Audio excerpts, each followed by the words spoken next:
நமஸ்காரம் மாவ சிவ. இந்த சித்திரை மாதத்தில் நாம் வாரத்திற்கு 2 முறை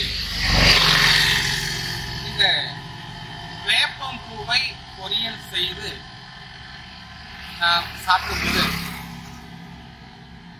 எவர் ஒருவர் சூரியன் ஆதிக்கத்தில் பிறந்துள்ளாரோ அல்லது சித்திரை மாதத்தில் பிறந்துள்ளாரோ அவருக்கு நல்ல வளர்ச்சி கிடைக்கும் அப்படிங்கிறது உண்மையான உண்மை.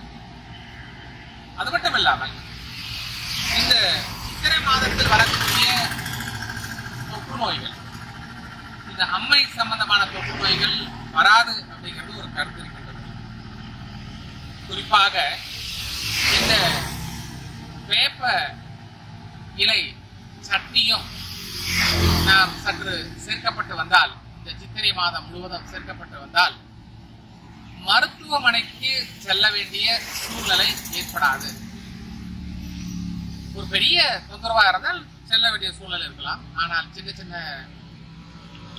பிரச்சனைகளுக்கு செல்ல வேண்டிய அவசியம் இல்லை. குறிப்பாக இந்த எண் 8 பிறந்தவர்கள், சனி பகவான் சாரத்தில் பிறந்தவர்கள், 7.5 சனி தாக்கம் உள்ளவர்கள், அது மட்டும் இல்லாமல் இந்த செவ்வாய் தோஷம் உள்ள பெண்களாக இருந்தாலும் சரி, ஆண்களாக இருந்தாலும் சரி, இந்த சித்திரை மாதம் முழுவதும் இது போன்று இந்த வேப்ப பூவை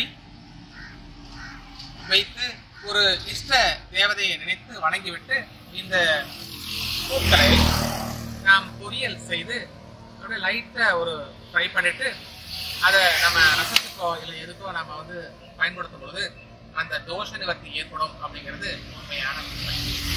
ஆகவே நம்பிக்கை இருப்பேன், நீங்க ஒரு முறை செஞ்சு பாருங்க, நல்ல ஒரு அருமையான ரிசல்ட் கிடைக்கும்.